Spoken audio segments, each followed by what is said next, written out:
ಅಲ್ಲೊಂದು ದಟ್ಟವಾದ ಕಾಡು. ಕಾಡಿನ ನಡುವೆ ಬೃಹತ್ 2 ಬೆಟ್ಟಗಳು. ಆ ಬೆಟ್ಟಗಳ ನಡುವೆ ಕತ್ತಲೆ ಆವರಿಸಿದ ಗುಹೆ. ಇದು ದಕ್ಷಿಣ ಕನ್ನಡ ಜಿಲ್ಲೆಯ ಬಂಟ್ವಾಳ ತಾಲೂಕಿನ ಸುಳ್ಳಮಲೆ ಎನ್ನುವ ಅರಣ್ಯದ ಮಧ್ಯಭಾಗದಲ್ಲಿ ಇರುವಂತಹ ಗುಹಾಲಯದ ಕತೆ. ಕತ್ತಲೆ ಆವರಿಸಿದ ಗುಹೆಯ ಒಳಗೆ ಜಲಪಾತದಂತಿರುವ ನೀರಿನ ಹರಿವಿದ್ದು, ಈ ನೀರಿನಲ್ಲಿ ಸ್ನಾನ ಮಾಡಿದರೆ ಕಷ್ಟವೆಲ್ಲ ಕರಗಿ ಪುಣ್ಯದ ಬೆಳಕು ಕಾಣುತ್ತದೆ ಎನ್ನುವ ನಂಬಿಕೆ. ಅಂದಹಾಗೆ ಈ ನಂಬಿಕೆಯ ಗುಹಾಲಯ ಯಾವುದು? ಈ ಗುಹಾಲಯದಲ್ಲಿ ಯಾರಿದ್ದರು ಎನ್ನುವುದನ್ನು ತಿಳಿಯಲು ಕಾತರವೇ? ಹಾಗಿದ್ದರೆ ಬನ್ನಿ, ಗುಹಾಲಯದ ಪವಾಡವೇನು ಎನ್ನುವುದನ್ನು ಹೇಳ್ತೀವಿ. ಈ ಸ್ಟೋರಿ ನೋಡಿ.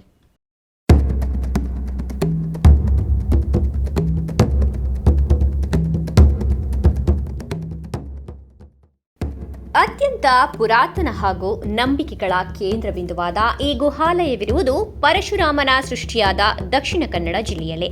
ವರ್ಷದಲ್ಲಿ 4 ದಿನ ಮಾತ್ರ ಈ ಗುಹಾಲಯವಿರುವ ಪ್ರದೇಶಕ್ಕೆ ಪ್ರವೇಶ. ದಟ್ಟ ಕಾಡಿನಲ್ಲಿ ಪ್ರಕೃತಿಯೊಳಗಿನ ವೈಶಿಷ್ಟ್ಯಪೂರ್ಣ ಈ ಗುಹಾಲಯದ ಒಳಭಾಗದಲ್ಲಿ ಹರಿಯುವಂತ ಜಲಪಾತದಲ್ಲಿ ಶ್ರಾವಣ ಅಮಾವಾಸ್ಯೆಯಿಂದ ಚೌತಿಯವರೆಗೆ ತೀರ್ಥ ಸ್ನಾನ ಮಾಡಿದರೆ ಜೀವನ ಪಾವನವಾಗುವುದು ಎನ್ನುವ ನಂಬಿಕೆ ಜನರದ್ದಾಗಿದೆ. ಬಂಟ್ವಾಳ ತಾಲೂಕಿನ ಅನಂತಾಡಿಯ ಸನಿಹದಲ್ಲಿರುವ ಹಚ್ಚ ಹಸಿರಿನ ದಟ್ಟ ಕಾನನವಾದ ಸುಳ್ಳಮಲೆ ಎಂಬ ಬೆಟ್ಟ ಪ್ರದೇಶದಲ್ಲಿ ಈ ಗುಹಾಲಯವಿದೆ. 2 ಬೃಹದಾಕಾರದ ಬಂಡೆಗಳು ಒಟ್ಟಿಗೆ ತಾಗಿಕೊಂಡಿದ್ದು, ಆ ಬಂಡೆಗಳ ನಡುವೆ ಈ ಗುಹೆ ಕಾಣಸಿಗುತ್ತೆ. ಗುಹೆಯೊಳಗೆ ಸುಮಾರು 50 ಮೀಟರ್ ಇಳಿಯಬೇಕಾಗಿದ್ದು, ಜಲಪಾತದಲ್ಲಿ ತೀರ್ಥ ಸ್ನಾನ ಮಾಡಬೇಕಾದಲ್ಲಿ ಬಹಳಷ್ಟು ಕಷ್ಟವನ್ನು ಪಡಬೇಕಿದೆ. 2 ಬೃಹತ್ ಬಂಡೆಗಳು ಪರಸ್ಪರ ತಾಗಿಕೊಂಡಿದ್ದು, ಕೇವಲ ಓರ್ವ ವ್ಯಕ್ತಿ ಮಾತ್ರ ಸಾಗಬಹುದಂತಹ ದಾರಿ ಇದೆ. ಅತ್ಯಂತ ಕಿರಿದಾದ ದಾರಿಯಲ್ಲಿ ಯಾವ ವ್ಯಕ್ತಿಯೂ ಸಲೀಸಾಗಿ ಸಾಗಲು ಸಾಧ್ಯವಿಲ್ಲ. ಅತ್ಯಂತ ಕಿರಿದಾದ ಬಂಡೆಯ ನಡುವೆ ಈ ದಾರಿಯಲ್ಲಿ ಹೋಗುವಾಗ ಕೈಯನ್ನು ಮೇಲೆತ್ತಿ ಗೋವಿಂದ ಎನ್ನುವ ಘೋಷಣೆ ಮಾಡಿದರೆ ಮಾತ್ರ ಹೋಗಲು ಸಾಧ್ಯ. ಅತ್ಯಂತ ಕಿರಿದಾಗಿದ್ದರೂ ಎಷ್ಟೇ ದಪ್ಪಗಿರುವ ವ್ಯಕ್ತಿಯೂ ಕೂಡ ಗೋವಿಂದ ಘೋಷಣೆ ಹಾಕಿದಲ್ಲಿ ಬಂಡೆಯೇ ಸರಿದು ಆ ವ್ಯಕ್ತಿಗೆ ದಾರಿ ಮಾಡಿಕೊಡುತ್ತೆ ಎನ್ನುವ ನಂಬಿಕೆಯೂ ಇಲ್ಲಿದೆ. ಬಂಡೆಗಳ ಮಧ್ಯೆ 50 ಮೀಟರ್ನಷ್ಟು ಸಾಗಿದ ಬಳಿಕ ಸಿಗುವುದೇ ಈ ಜಲಪಾತ. ಸುಮಾರು 15 ಜನರು ನಿಂತುಕೊಳ್ಳುವಷ್ಟು ಸ್ಥಳಾವಕಾಶವಿರುವ ಬಂಡೆ ಒಳಗಡೆ ಈ ಜಲಪಾತವು ಹರಿಯುತ್ತಿದ್ದು, ಗುಹೆಯೊಳಗೆ ತಲುಪಲು ಪಟ್ಟ ಎಲ್ಲಾ ಕಷ್ಟಗಳು ಆ ಜಲಪಾತದ ನೀರು ಸೋಕಿದಾಗ ದೂರವಾಗುತ್ತೆ. ಈ ಗುಹಾಲಯದೊಳಗೆ ಪ್ರವೇಶಿಸಬೇಕಾದರೆ ಕೆಲವು ಕಟ್ಟುಪಾಡುಗಳನ್ನು ಕಟ್ಟುನಿಟ್ಟಾಗಿ ಪಾಲಿಸಬೇಕಾಗತ್ತೆ. ಗುಹೆಯ ಪ್ರವೇಶಕ್ಕೆ 2 ದಿನಗಳ ಮೊದಲೇ ಮಧುಮಾಂಸ ತಿನ್ನುವುದನ್ನು ನಿಷೇಧಿಸಬೇಕಿದ್ದು, ಶುದ್ಧತೆಯನ್ನು ಕಾಪಾಡಿಕೊಳ್ಳಬೇಕಿದೆ. ಒಂದು ವೇಳೆ ಅಶುದ್ಧತೆಯಿಂದಲೇ ಈ ಗುಹೆಯೊಳಗೆ ಇಳಿದಲ್ಲಿ ಗುಹೆಯೊಳಗೆ ಅಪಾಯಕ್ಕೆ ಸಿಲುಕಬೇಕಾಗುತ್ತೆ ಎನ್ನುವ ಎಚ್ಚರಿಕೆಯನ್ನು ಇಲ್ಲಿನ ಜನ ನೀಡುತ್ತಾರೆ. ಮುಂಚೆ ಜನ ಇತ್ತಿಲ್ಲ, ನಾವೇ ಹೋಗೋದು. ಇಲ್ಲಿದ್ದವರು ಮೀನು ಮಾಂಸ ತಿನ್ನಬಾರ್ದು. ಗಂಡ ಹೆಂಡತಿ ಒಟ್ಟಿಗೆ ಒಂದೇ ಚಾಪೆನ ಮಲಗಬಾರ್ದು. ಬರುವುದಿಲ್ಲ ಒಳಗೆ ಇಳಿಯೋಕ್ಕೆ. ಗಂಡ ಹೆಂಡತಿ ಇಳಿಬಾರ್ದು. ಗಂಡ ಇದೆ ಹೆಂಡತಿಯನ್ನು ಮುಂಚೆ ಇಳಿಬೇಕು. 7 ದಿವಸ ಸೂತಿ. 7 ದಿವಸದ ಮೇಲೆ ಇಳಿಬಹುದು.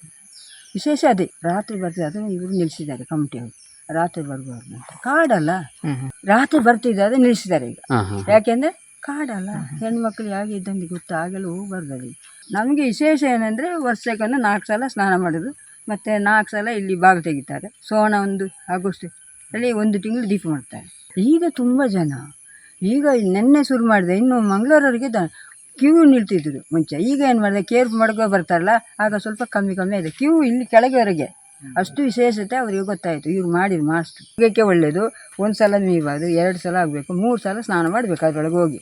ಅದಾದರೆ ಒಂದು ಪುಣ್ಯ. ಎಂತಾದರೆ ಎಂಥ ಒಂದು ಕಷ್ಟ ಬಂದರೆ ನೆನೆದರೆ ಸಾಕು, ಅದು ನಿಮಗೆ ಸರಿ ಆಯ್ತದೆ.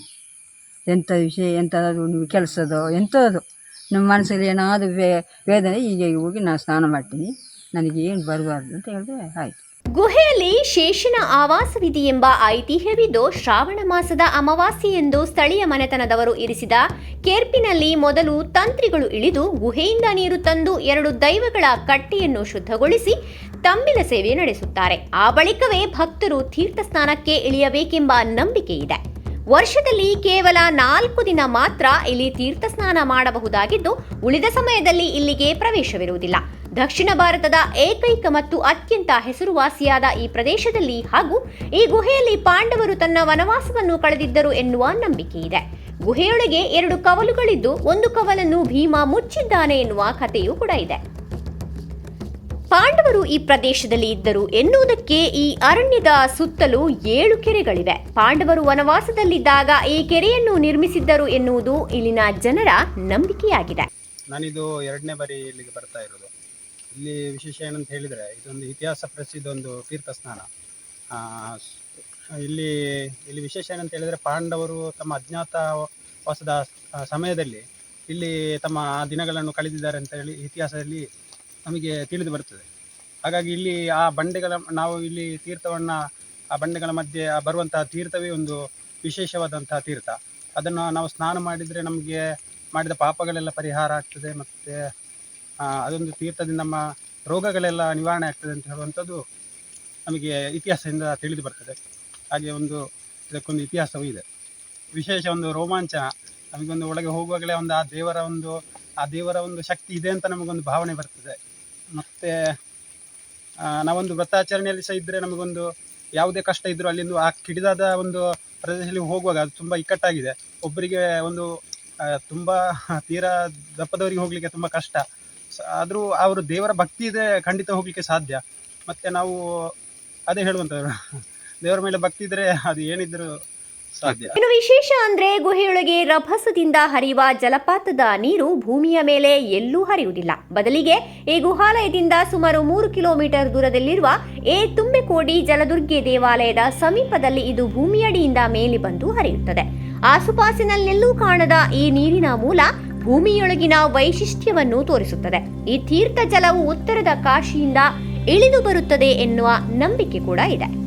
ಗುಹೆಯೊಳಗೆ ಭಯಗೊಳ್ಳಬಾರದೆಂಬ ಕಾರಣಕ್ಕೆ ತೀರ್ಥ ಸ್ನಾನ ಮಾಡುವ ಭಕ್ತರು ಗೋವಿಂದ ಗೋವಿಂದ ಎನ್ನುವ ಘೋಷಣೆ ಜೋರಾಗಿ ಹಾಕಿಕೊಳ್ಳುತ್ತಾರೆ. ಇದರಿಂದ ಶೇಷನಾಗ ತಲೆ ಎತ್ತಿ ನೀರಿನ ಹರಿವು ಹೆಚ್ಚಿಸುತ್ತಾನೆಂಬ ನಂಬಿಕೆ.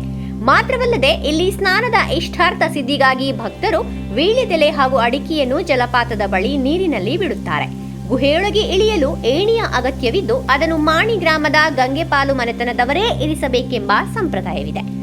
ಏಣಿಯನ್ನು ತುಳುವಿನಲ್ಲಿ ಕೇರ್ಪು ಎಂದು ಕರೆಯಲಾಗುತ್ತೆ. ಇಲ್ಲಿ ಇರಿಸುವ ಕೇರ್ಪಿಗೂ ಲೆಕ್ಕಾಚಾರವಿದ್ದು 16 ಗಂಟುಗಳನ್ನು ಮಾತ್ರ ಹೊಂದಿರಬೇಕೆಂಬ ನಂಬಿಕೆ ಹಿಂದಿನಿಂದಲೂ ಇದೆ. ಒಮ್ಮೆ ತೀರ್ಥ ಸ್ನಾನಕ್ಕೆ ಹೋಗುವಾಗ ಕೇವಲ 15 ಮಂದಿಗೆ ಮಾತ್ರ ಒಳ ಹೋಗಲಾಗುವುದು ಎನ್ನುವುದು ಇನ್ನೊಂದು ಪವಾಡ ಎಂಬಂತಿದೆ. ಪ್ರಕೃತಿಯ ಮಡಿಲಿನಲ್ಲಿರುವಂತಹ ಈ ಗುಹಾಲಯವು ಭಕ್ತ ಜನರಿಂದ ದೂರವೇ ಉಳಿದಿದೆ. ಅಲ್ಲದೆ ಮೀಸಲು ಅರಣ್ಯ ವ್ಯಾಪ್ತಿಯಲ್ಲಿ ಬರುವ ಈ ಪ್ರದೇಶವನ್ನು ಅಭಿವೃದ್ಧಿ ಮಾಡಲು ಅರಣ್ಯ ಇಲಾಖೆಯ ಅನುಮತಿಯೂ ಅಗತ್ಯ ಇದೆ. ಅದೇನೇ ಇದ್ದರೂ ತುಳುನಾಡಿನ ಈ ಮಣ್ಣಿನಲ್ಲಿ ಇಂತಹ ಅನೇಕ ಕೌತುಕಗಳು ಹುದುಗಿ ಹೋಗಿರುವುದು ಮಾತ್ರ ಅಷ್ಟೇ ಸತ್ಯ. ಇದು ಈ ಹೊತ್ತಿನ ವಿಶೇಷ. ಮುಂದೆ ಮತ್ತೊಂದು ವಿಶೇಷತೆಯೊಂದಿಗೆ ನಿಮ್ಮ ಮುಂದೆ ಬರ್ತೇವೆ. ಸುದ್ದಿಗಾಗಿ ನೋಡ್ತಾ ಇರಿ ಮ್ಯಾಂಗ್ಳೂರ್ ಮಿರರ್.